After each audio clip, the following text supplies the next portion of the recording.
toward debt-like instruments anyway.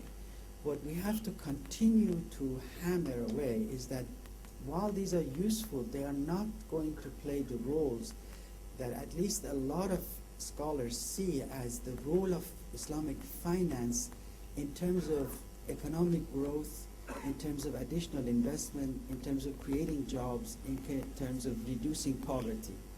That is now a neglected area, not from the theoretical point of view, but from the side of the market participants and on the side of financial engineers and innovators. And this is what worries a lot of us, is that without a government impetus, without the government's energy now, just like it was in the first instance within the framework of Malaysian paradigm, that we're not going to develop equity instruments. And I think it goes back to the first information that was appreciatively given. The fact is, if you have a very vibrant market, stock market, and equity market, people will find very easily that they can raise funds for whatever they need. We really have to ask ourselves, what is debt financing for? It's convenient, it's safe from the creditor's point of view, but how much will it do in terms of reducing poverty, allowing risk sharing in the society? Never make a mistake, no matter how we cut it. A debt instrument is an instrument of risk shifting. It's not an instrument of risk sharing. What we understand that Allah subhanahu wa ta'ala ordered us to do is to share the risk of this life together. I can go on talk about what we see from the Quran. There is absolutely no question, because you have to start thinking that from the morning you get up, you face uncertainty and you face risk. Sometimes uncertainty becomes so difficult that it becomes no longer uncertainty but ambiguity, because you don't have enough information. You can't make decisions. Not being able to make decisions, given the fact that the Quran says that human beings are impatient, it creates anxiety. And therefore the question is, why does Allah subhanahu wa ta'ala create? Because He creates everything. Why create uncertainty? Why keep every human being at the very edge of risk and uncertainty? Because the Quran also talks about the whole purpose of us being here is basically to be tested whether or not we do what Allah subhanahu wa ta'ala asks us. And what He asks us is share the risk of this life, just as your creation was not possible unless you come to me as one united whole. And so this is the objective of our life on this earth. So if you continue to devise risk instruments that shift the risk away from yourself and give it to somebody else, you have not helped the objective of Islam as we understand it. So the question is, why don't I advocate debt financing? Because I don't think it's going to be very helpful. One, two, there are good alternatives out there. We just have to develop. And to me, the best one is developing an active, vibrant stock market, which I think will help Malaysia's other aspirations as well. Long answer, sorry. And basic points, I think we agree on the basic points. I certainly agree on the need to develop equity finance, risk-sharing instruments, both as a Muslim from an Islamic perspective, and also because of what I know about the success of risk-sharing instruments in the American economy. I am referring, of course, here to venture capital, and which has brought the latest technology to the American economy. Everything that we are using today, from your mobile phones to laptop computers, have been financed by venture capital. Venture capital is mudaraba financing. That is 100% Islamic. So the name, therefore, is venture capital. Let me make that clear. So what is needed you are perfectly right when you say that government support is needed. So I propose that venture capital companies must be 100% tax exempt.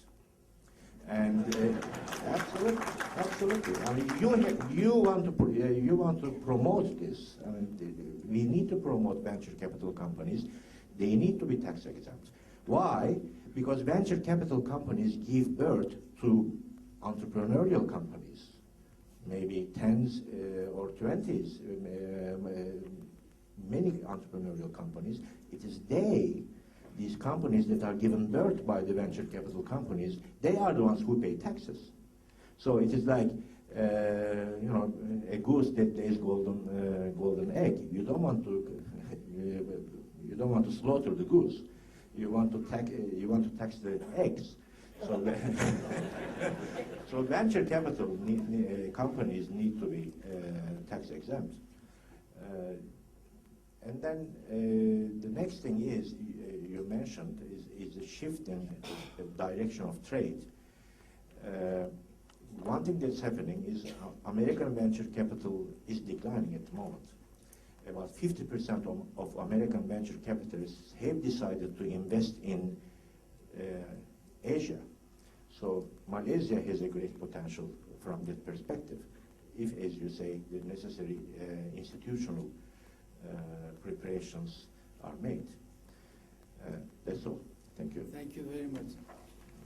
For those who don't know, Professor Murad is one of the foremost historians of the Islamic world, and I'm really proud to have a chance to spend some time with him and learn from him. He's absolutely right. Indeed, just maybe 4 or 5 months ago, a paper came out by a lady from Stanford who traced the development of venture capital in Silicon Valley to this commenda instrument of the Middle Ages, which commenda was the Latinized name for mudaraba, which was responsible for the development of major industrial centers in Europe, including the Ruhr Valley of Germany, without which Germany would not have been such a huge technical power that it is today. In fact, they, meaning the venture capitalists in Silicon Valley, have modified it a bit, which is the venture capitalist in Malaysia might find useful, and also addresses the debt question, to create incentives for the entrepreneurs and inventors. They have now a financing technique which finances the venture by preferred debt issues, debt instruments, meaning that they provide the money as debt without interest. And it is preferred because if, in case of liquidation, they get the first hit on the assets of the venture.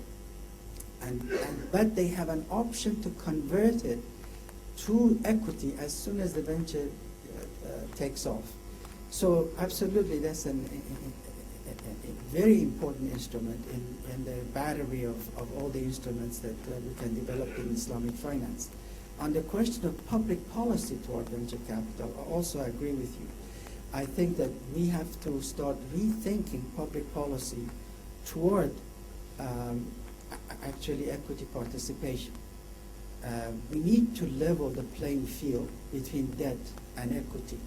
If we can't create incentive for equity, at least not to harm them, because as you know, in many economies, equity is actually disadvantaged because they're taxed twice, and where interest rate actually is allowed to be written off.